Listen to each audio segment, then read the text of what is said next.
En marzo de 2024, un dron sobrevoló la selva de Chiapas, capturando imágenes que ningún experto pudo explicar. Lo que debía ser un simple mapeo geológico se convirtió en el descubrimiento más perturbador de la última década. 3 figuras humanas paradas en formación perfecta sobre un claro imposible, a 120 metros de altura donde ningún ser humano podría estar. Y lo más inquietante, desaparecieron del mapa satelital 48 horas después, como si nunca hubieran existido. La selva Lacandona en Chiapas no es un lugar cualquiera. Es uno de los últimos pulmones verdes de Mesoamérica, un laberinto de árboles centenarios, niebla perpetua y silencio profundo. Aquí, la tecnología moderna choca contra lo ancestral, donde cada metro cuadrado esconde secretos que la ciencia aún no puede descifrar. Cuando el Instituto Nacional de Geografía decidió realizar un levantamiento topográfico de la región en febrero de 2024, nadie esperaba encontrar nada fuera de lo común. Árboles, ríos, quizás alguna especie en peligro, nada más. Pero la selva lacandona tiene otras reglas que ni siquiera los mapas pueden contener. El equipo a cargo del proyecto estaba liderado por la doctora Valeria Monsalve, una geóloga de 42 años, con 20 años de experiencia en cartografía satelital.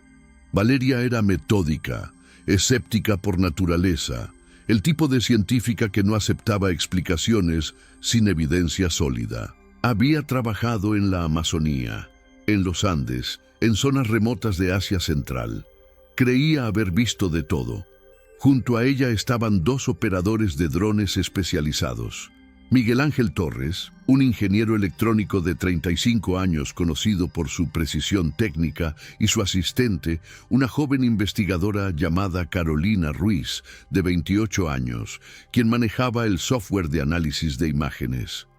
Todos ellos compartían algo, una fe absoluta en la tecnología y el método científico.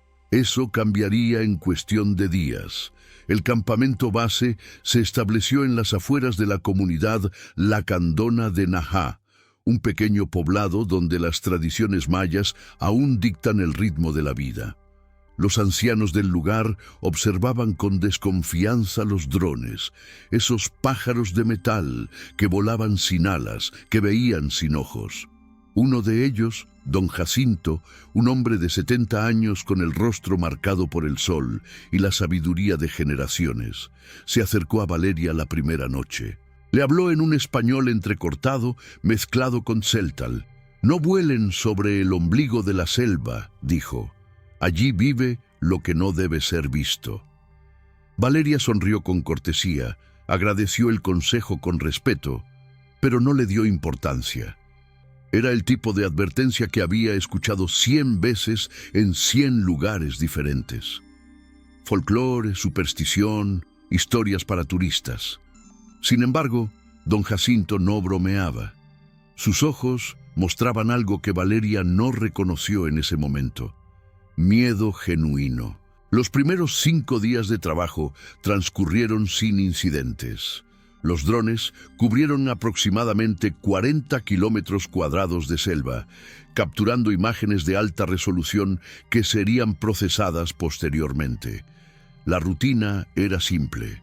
Despegue al amanecer, vuelo programado siguiendo coordenadas GPS, descenso al mediodía para cambio de baterías, segundo vuelo por la tarde.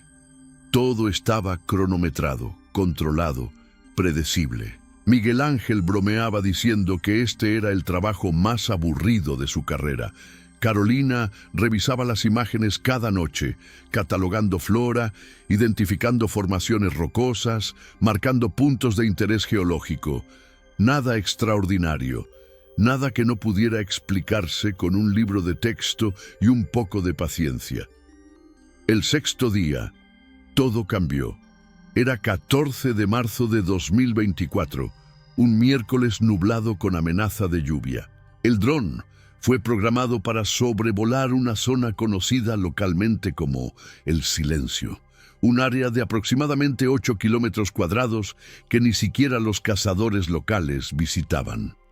Según los mapas oficiales, era simplemente selva densa, sin ríos importantes, sin formaciones geológicas relevantes. Pero cuando Miguel Ángel lanzó el dron a las 7 de la mañana, algo en el aire se sentía diferente. Carolina lo notó primero. Las aves habían dejado de cantar. Un silencio absoluto cubría el campamento, como si la selva entera estuviera conteniendo la respiración. El dron alcanzó su altitud de crucero, 300 metros sobre el dosel arbóreo, y comenzó su patrón de vuelo automatizado. Las cámaras capturaban miles de imágenes por minuto, cada una georreferenciada con precisión milimétrica. Miguel Ángel monitoreaba los datos en tiempo real desde su laptop, verificando niveles de batería, velocidad del viento, temperatura de los motores. Todo normal.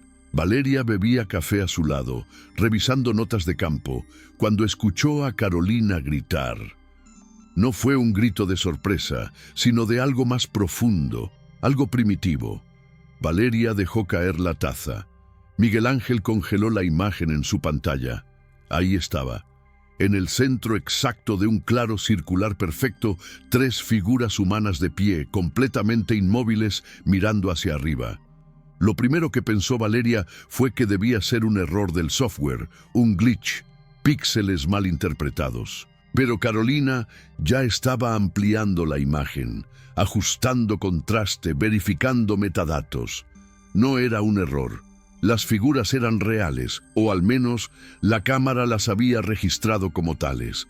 Estaban separadas entre sí por exactamente 5 metros, formando un triángulo equilátero perfecto. Vestían lo que parecían ser túnicas oscuras, largas hasta los pies. No había sombras bajo ellas, como si flotaran milímetros sobre el suelo. Y el claro mismo era imposible. Un círculo perfecto de 20 metros de diámetro en medio de selva virgen, sin rastro de quema, sin árboles caídos, sin explicación botánica posible. Miguel Ángel verificó las coordenadas 3 veces. La ubicación correspondía a un área donde, según todos los mapas existentes, solo debería haber selva impenetrable. Valeria intentó mantener la calma. Ordenó a Miguel Ángel que regresara el dron inmediatamente a esa posición. «Necesitamos video en tiempo real», dijo, aunque su voz temblaba ligeramente. El dron giró en el aire, volvió sobre sus pasos electrónicos. 2 minutos después estaba nuevamente sobre las coordenadas exactas. Miguel Ángel activó la transmisión de video en vivo. Los 3 observaron la pantalla en silencio absoluto. El claro seguía ahí, pero las figuras habían desaparecido, ¿o no? Carolina amplió la imagen nuevamente.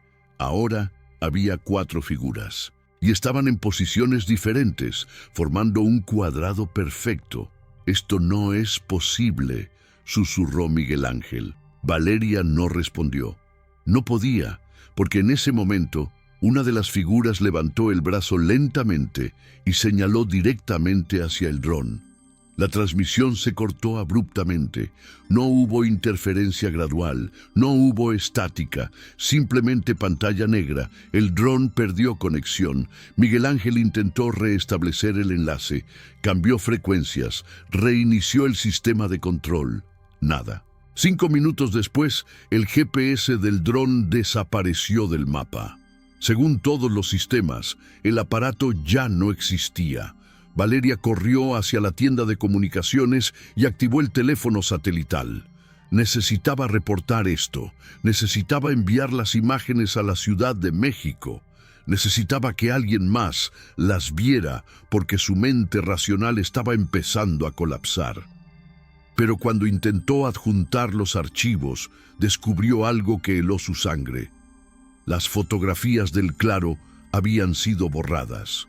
No de su cámara, no de la tarjeta de memoria. habían sido borradas del servidor en la nube, de los respaldos automáticos, de cada dispositivo que las había almacenado, como si alguien o algo hubiera decidido que esas imágenes no debían existir. Esa noche, don Jacinto volvió al campamento. No dijo «te lo advertí», solo miró a Valeria con una tristeza profunda y habló: «Ahora ya los vieron, y lo que uno ve en el ombligo de la selva nunca se olvida. Pero tampoco se puede contar porque nadie creerá, y lo peor es que ellos también los vieron a ustedes». Valeria quiso preguntarle qué significaba eso, pero don Jacinto ya se alejaba entre las sombras. Miguel Ángel y Carolina no durmieron esa noche. Valeria tampoco. Los tres permanecieron en la tienda principal, con todas las luces encendidas, escuchando los sonidos de la selva que lentamente volvían, y se preguntaron si acaso deberían continuar, si lo que habían visto era solo el principio de algo mucho más grande, si ese claro imposible era una puerta, y si esa puerta acababa de abrirse. Al amanecer del día siguiente, Valeria tomó una decisión que cambiaría todo. No reportarían el incidente oficial hasta tener pruebas irrefutables. Sabía cómo funcionaba la burocracia científica. Un reporte sin evidencia física sería archivado como mal funcionamiento técnico, o peor aún, como invención de un equipo bajo estrés. Necesitaban regresar al claro. Necesitaban documentar lo imposible con equipos que no pudieran ser hackeados, borrados o desaparecidos. Miguel Ángel propuso algo radical: entrar físicamente a pie hasta esas coordenadas. Carolina se opuso de inmediato. Las coordenadas indicaban que el claro estaba a casi 18 kilómetros al interior de Selva Virgen, en una zona sin caminos, sin referencias, donde el GPS podía fallar bajo el dosel arbóreo denso. Podrían perderse, podrían no regresar, pero Valeria ya había decidido. «Vinimos aquí como científicos», dijo, «y los científicos no huyen de lo que no entienden, van hacia ello». Contrataron a 2 guías locales de la comunidad de Najá. Uno era hijo de don Jacinto, un hombre de 40 años llamado Pedro, de pocas palabras pero conocedor profundo de la selva. El otro era más joven, Roberto, de 25 años, quien había trabajado como guía turístico en las ruinas de Yaxchilán.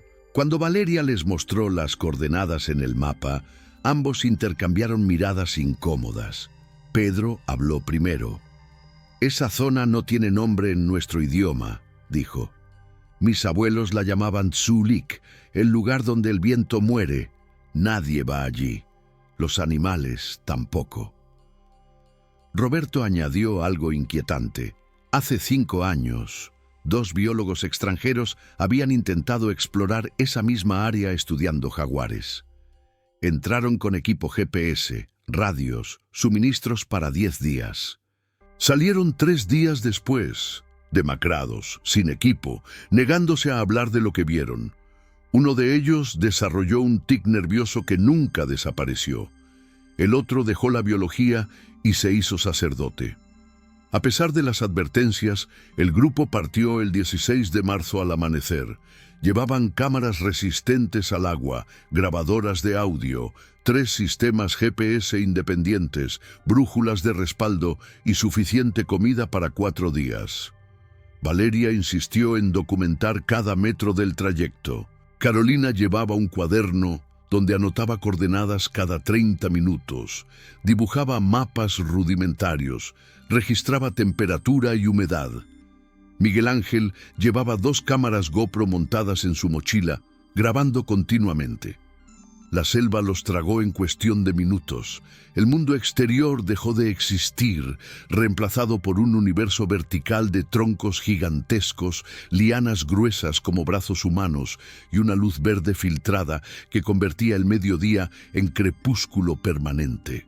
Las primeras horas fueron agotadoras pero normales. Pedro abría camino con un machete, cortando vegetación, señalando raíces traicioneras, advirtiendo sobre hormigas que podían dejar la piel en carne viva. Roberto cerraba la marcha, verificando que nadie se quedara atrás. El GPS funcionaba, aunque la señal era débil.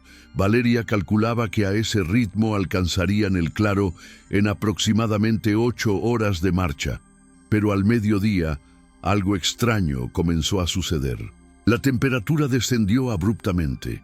Carolina registró una caída de casi 10 grados en menos de 20 minutos. Algo meteorológicamente imposible en una selva tropical. Luego vino el silencio. Primero dejaron de escucharse los monos aulladores, que habían sido su banda sonora constante. Después desaparecieron los insectos.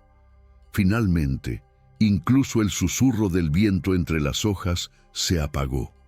Caminaban en un vacío acústico absoluto donde solo se escuchaban sus propias pisadas y respiraciones. Pedro se detuvo abruptamente. Levantó la mano pidiendo silencio, aunque nadie hablaba. Señaló el suelo frente a él. Allí, en el fango húmedo, había huellas, pero no eran huellas de jaguar, tapir o cualquier animal conocido. Eran huellas humanas, descalzas, perfectamente preservadas como si hubieran sido hechas minutos antes. Pero lo imposible era su disposición. Formaban 2 líneas paralelas perfectas que se extendían hacia adelante, separadas exactamente por 1 metro, como si alguien hubiera caminado con pasos milimétricos de precisión. Y había docenas de ellas, cientos quizás, perdiéndose entre los árboles. Roberto se persignó. «Nadie camina así», susurró. «Ningún humano puede dejar huellas tan perfectas». Miguel Ángel estaba fotografiando compulsivamente. Carolina medía las distancias con una cinta métrica. Valeria simplemente miraba, sintiendo como su certeza científica comenzaba a desmoronarse. Siguieron las huellas. No tenían otra opción. Las huellas iban exactamente en la dirección de sus coordenadas objetivo. 40 minutos después, encontraron algo que no debería existir. Un árbol de ceiba de al menos 300 años con símbolos tallados en su corteza. No eran grabados recientes. La madera había crecido alrededor de ellos, incorporándolos como parte orgánica del tronco. Pero los símbolos no eran mayas. No eran de ninguna cultura mesoamericana conocida. Eran geométricos, angulares, casi fractales en su complejidad. Carolina los dibujó rápidamente en su cuaderno. Pedro los observó largamente y dijo algo que nadie esperaba. «Mi abuelo vio estos símbolos en sus sueños antes de morir. Dijo que eran el alfabeto de los que esperan». Valeria preguntó quiénes esperan. Pedro no respondió, solo siguió caminando. La luz comenzó a cambiar. No era el anochecer natural, aún faltaban horas para eso según los relojes. Era como si el verde de la selva se intensificara, volviéndose casi fosforescente. Miguel Ángel notó que sus cámaras captaban espectros de luz que el ojo humano no percibía. En las pantallas LCD se veían patrones ondulantes en el aire, como calor irradiando de superficies invisibles. Carolina reportó que su brújula giraba erráticamente, incapaz de encontrar el norte magnético. Los 3 sistemas GPS mostraban coordenadas diferentes entre sí, y ninguna parecía correcta. Pedro dijo simplemente, «Ya estamos cerca». Roberto había dejado de hablar por completo. Caminaba con los ojos fijos en el suelo, como si temiera ver algo que no podría olvidar. Entonces lo escucharon. No era un sonido natural, era un tono constante, casi imperceptible al principio, como el zumbido de cables de alta tensión, pero orgánico, pulsante. Venía de todas direcciones simultáneamente y de ninguna. Valeria sintió el sonido más que escucharlo. Vibraba en sus huesos, en sus dientes, en el centro de su cerebro. Carolina se quitó los audífonos de las grabadoras con dolor. «Está saturando los micrófonos», gritó aunque su voz sonaba amortiguada. «Lee más de 120 decibeles, pero no duele como debería». Miguel Ángel verificó los medidores de sonido digitales. Efectivamente, los niveles eran imposibles, pero de alguna manera tolerables, como si la física acústica funcionara con reglas diferentes en ese lugar.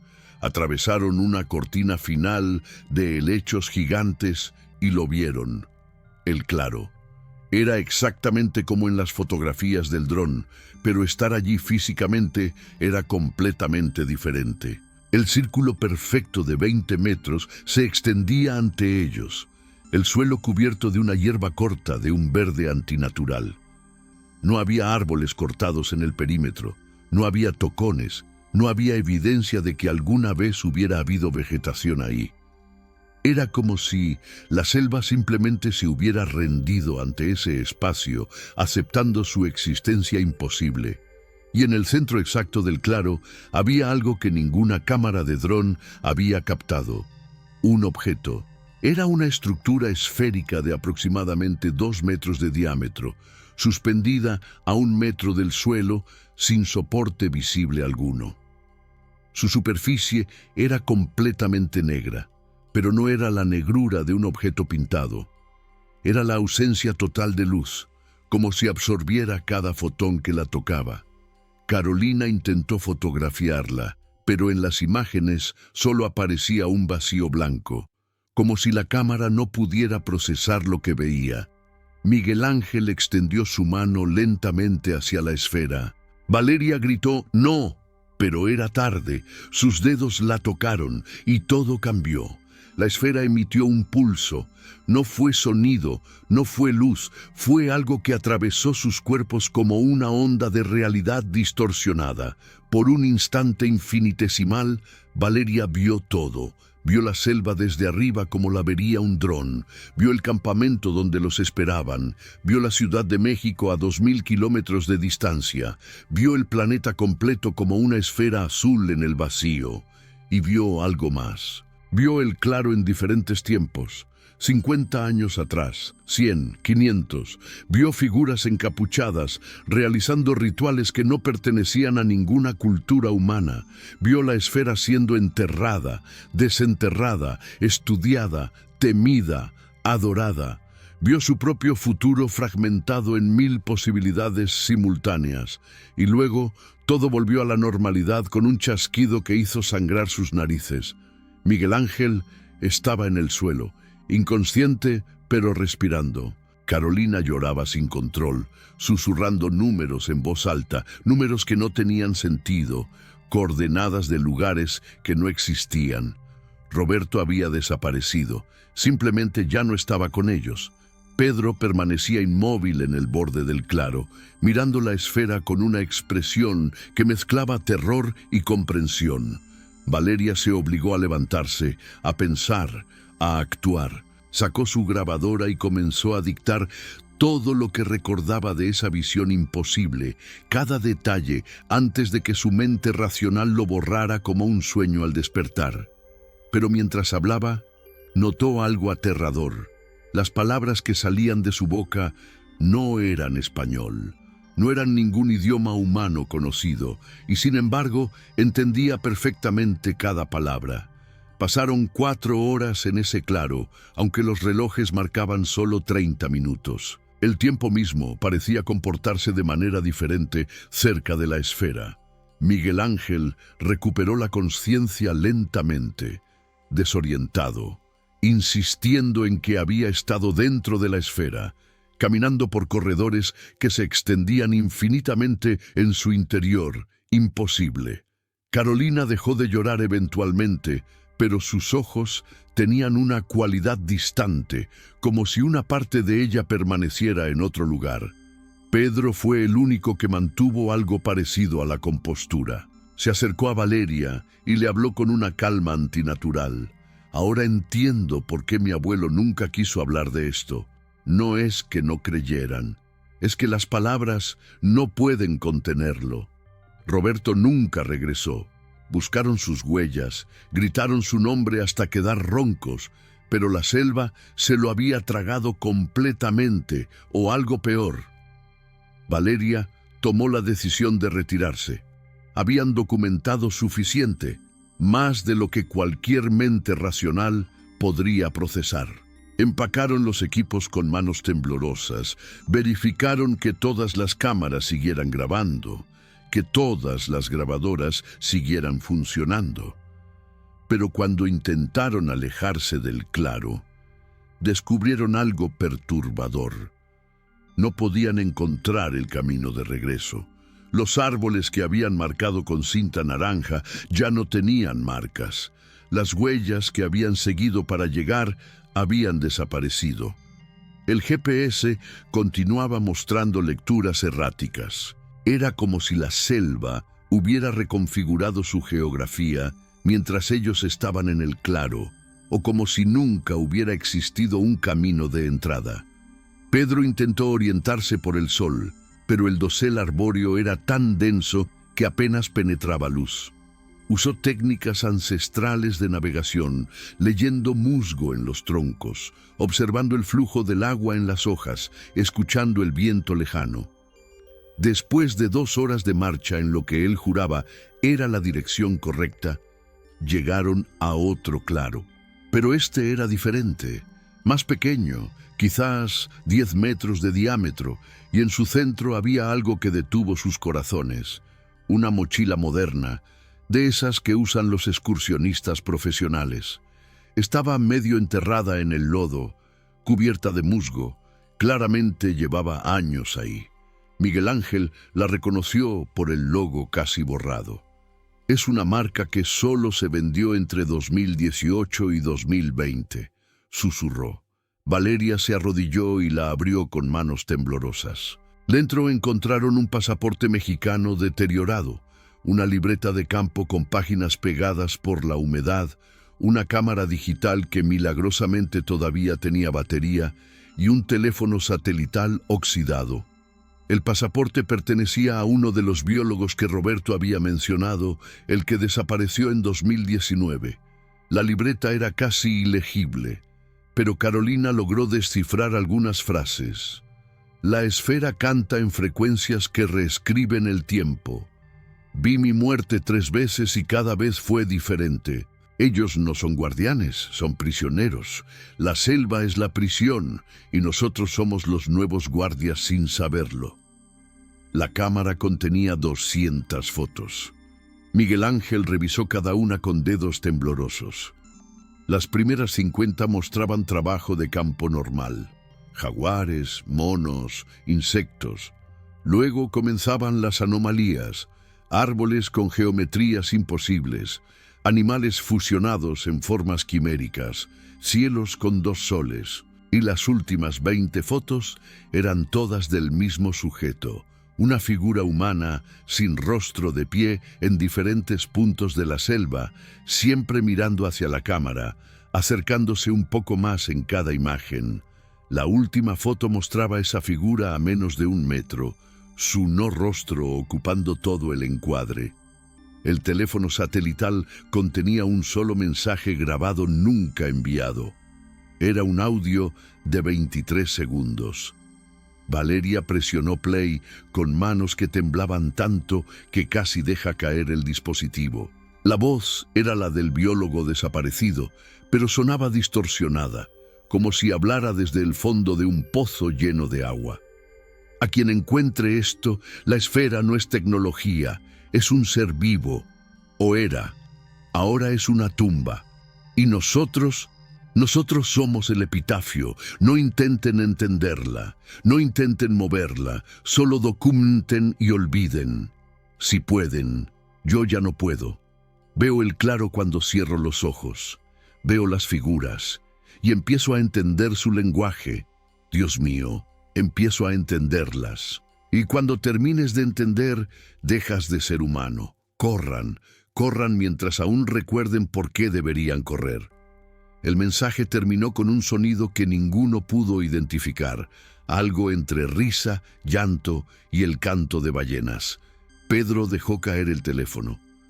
Necesitamos salir ahora, dijo con una urgencia que hasta entonces había ocultado. Este lugar marca a la gente, los vuelve parte de sí mismo. Por eso don Jacinto nunca entra aquí. Por eso los ancianos dicen que el ombligo de la selva digiere lentamente. Valeria quería discutir, quería ser racional, pero sus propios pensamientos comenzaban a traicionarla. Cada vez que cerraba los ojos, veía patrones geométricos imposibles. Escuchaba ese tono constante, incluso cuando todo estaba en silencio. Y lo peor, empezaba a encontrar belleza en ello. Caminaron durante horas en un estado casi hipnótico.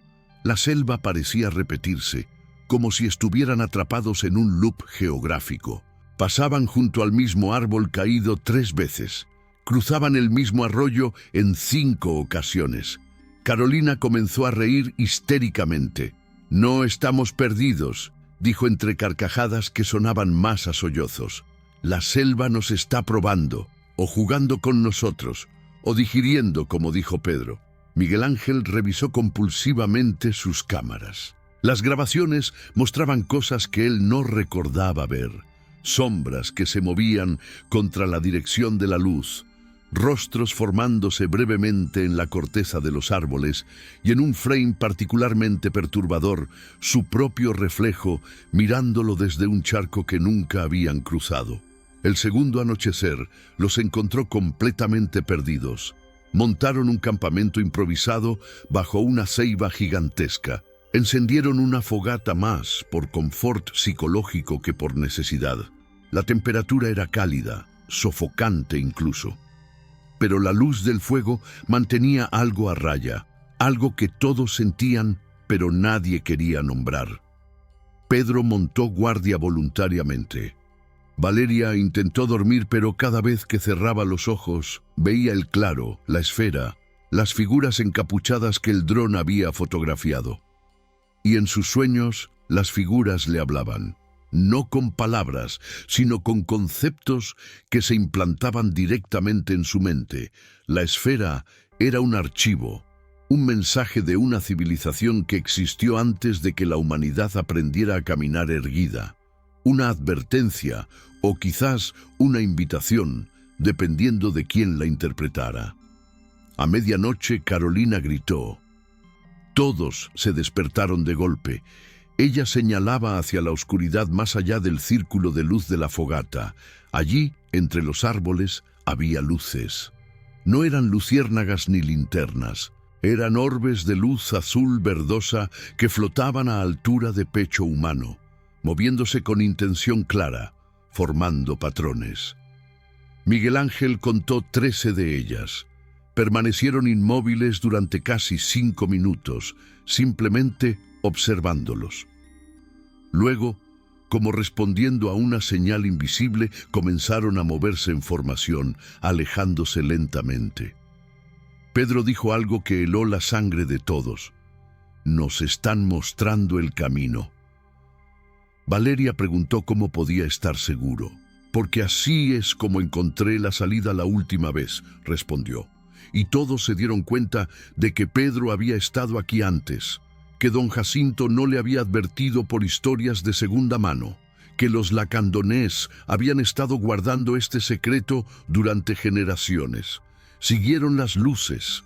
Era una locura, una violación de todo instinto de supervivencia, pero permanecer quietos se sentía peor. Las orbes los guiaban gentilmente, deteniéndose cuando se rezagaban, esperando con paciencia infinita. Durante 4 horas caminaron así, en una procesión silenciosa a través de una selva que ahora se sentía más viva de lo que debería. Árboles que parecían inclinarse para observarlos pasar, animales que aparecían en la periferia de su visión solo para desvanecerse cuando miraban directamente. Y ese zumbido constante que ahora reconocían no como sonido, sino como la respiración de algo vasto e incomprensible. Al amanecer, las luces desaparecieron, y frente a ellos, como un regalo o una broma cruel, estaba el campamento base, sus tiendas, sus equipos, todo exactamente como lo habían dejado. Pero habían pasado 2 días completos. 2 días de los cuales sus relojes solo registraban 12 horas. Carolina corrió a la tienda de comunicaciones y activó el enlace satelital. Necesitaban reportar, necesitaban que alguien más supiera, pero cuando encendió el sistema encontró 73 mensajes no leídos, todos del Instituto en Ciudad de México, todos con la misma pregunta: ¿por qué llevan 2 semanas sin reportar? El tiempo se había fracturado. Según sus propios recuerdos y dispositivos, habían estado en la selva solo 2 días. Según el mundo exterior, habían desaparecido durante 14 días completos. El instituto había enviado equipos de búsqueda que encontraron el campamento vacío pero intacto. Los pobladores de Najá reportaron haber visto luces extrañas cada noche viniendo del interior de la selva. Y lo más perturbador, las imágenes satelitales de esas 2 semanas mostraban el claro expandiéndose gradualmente, creciendo 1 metro de diámetro cada día, como si la anomalía se estuviera alimentando de algo. Valeria intentó escribir un reporte coherente, pero descubrió que era imposible. Cada vez que trataba de describir la esfera, sus palabras se volvían imprecisas, metafóricas, como si el lenguaje humano fuera insuficiente. Miguel Ángel revisó todas sus grabaciones. Las primeras horas de video eran normales. Documentaban la marcha a través de la selva. Pero desde el momento en que se acercaron al claro, las imágenes comenzaban a degradarse. No era falla técnica, era como si la realidad misma se volviera borrosa cerca de ese lugar. Los frames mostraban múltiples versiones superpuestas del mismo momento, como fotografías de larga exposición de un objeto en movimiento, excepto que nadie se estaba moviendo. Carolina hizo un descubrimiento que paralizó a todos. Revisando las coordenadas GPS registradas durante su expedición, trazó su ruta en un mapa. La línea que formaba su trayectoria no era aleatoria, era un símbolo, el mismo símbolo que habían visto tallado en la ceiba, el mismo que aparecía en los sueños del abuelo de Pedro. Y cuando superpuso ese símbolo sobre un mapa topográfico más amplio de Chiapas, algo escalofriante emergió. El símbolo se repetía. Había al menos otros 12 claros distribuidos por la selva, todos formando un patrón geométrico perfecto que abarcaba cientos de kilómetros cuadrados. Y en el centro exacto de ese patrón masivo estaba la antigua ciudad maya de Palenque. Don Jacinto visitó el campamento esa noche. Cuando Valeria le mostró el mapa con los símbolos conectados, el anciano no mostró sorpresa, solo una tristeza profunda. «Ustedes descubrieron lo que nuestros ancestros sellaron», dijo. «Palenque no fue construida como templo, fue construida como cerradura, y estos claros son las llaves dispersas. Los antiguos sabían que vendrían seres que intentarían abrir lo que debe permanecer cerrado. Por eso dejaron guardianes. Por eso mi familia ha vivido aquí durante 1000 años, observando, esperando, tratando de olvidar, pero nunca pudiendo hacerlo completamente». Les contó una historia que su abuelo le había contado, que el abuelo de su abuelo había contado antes que él. Hace más de 2000 años, algo cayó del cielo cerca de lo que hoy es Palenque. No era meteorito ni cometa, era algo vivo, algo consciente, algo que no pertenecía a este mundo ni a este tiempo. Los mayas más sabios lo reconocieron como lo que era, un prisionero cósmico, desterrado de su dimensión original, buscando forma de regresar. No podían destruirlo porque era indestructible. No podían moverlo porque estaba anclado a la geometría misma del espacio. Así que lo fragmentaron. Usando conocimientos que se perdieron con ellos, dividieron esa conciencia en 13 partes y las dispersaron por la selva, cada una sellada en un claro que funcionaba como celda dimensional. Palenque fue construida como sistema de control central, sus pirámides alineadas no con estrellas, sino con los claros, monitoreando, manteniendo el sello. Pero los sellos se debilitan, continuó don Jacinto, cada siglo un poco más. Los españoles lo sintieron cuando llegaron, por eso quemaron tantos códices, borraron tanto conocimiento. Tenían miedo de que alguien supiera demasiado y rompiera el sello completamente. Y ahora, con su tecnología, con sus drones y satélites, están acariciando las barras de la prisión, y el prisionero está despertando. Miguel Ángel preguntó lo obvio. Si todo esto era real, ¿por qué el gobierno mexicano no sabía? ¿Por qué no había resguardo militar, investigación científica oficial? Don Jacinto rió sin humor. Oh, saben, los que necesitan saber saben. ¿Por qué crees que Palenque nunca ha sido completamente excavada? ¿Por qué crees que hay zonas de la selva lacandona que están oficialmente protegidas, pero donde nunca se permite investigación real? El conocimiento está compartimentado. Algunos saben que hay anomalías, otros saben que son peligrosas, pero muy pocos conocen la historia completa. Y los que la conocen, desean no conocerla. Valeria enfrentó entonces la decisión más importante de su carrera. ¿Qué hacer con esta información? Reportar la verdad completa sería catalogada como delirio. Omitir detalles sería negligencia científica. Quedarse callada sería cobardía. Pasó 3 días encerrada en su tienda, revisando evidencia, escribiendo y borrando reportes. Finalmente, decidió un curso de acción que satisfizo parcialmente a todos y completamente a nadie. Escribió 2 reportes, uno oficial, técnico, atribuyendo las anomalías a campos magnéticos inusuales, posibles depósitos minerales raros, efectos psicológicos de aislamiento prolongado. Recomendaba investigación adicional bajo protocolos estrictos. Ese reporte fue archivado y olvidado rápidamente. El segundo reporte fue diferente. Lo escribió a mano, en un cuaderno físico, documentando todo sin filtros. La esfera, las visiones, el tiempo distorsionado, las revelaciones de don Jacinto. Incluyó coordenadas exactas, descripciones detalladas, advertencias explícitas. Ese cuaderno lo selló en una caja hermética junto con copias de todas las fotografías, grabaciones y evidencia física que habían recopilado. Y lo enterró. No en cualquier lugar, sino en las coordenadas exactas que habían visto en su visión compartida cuando tocaron la esfera. Un punto específico en las montañas de Chiapas que, según los mapas, no existía, pero que Valeria sabía con certeza absoluta que era real.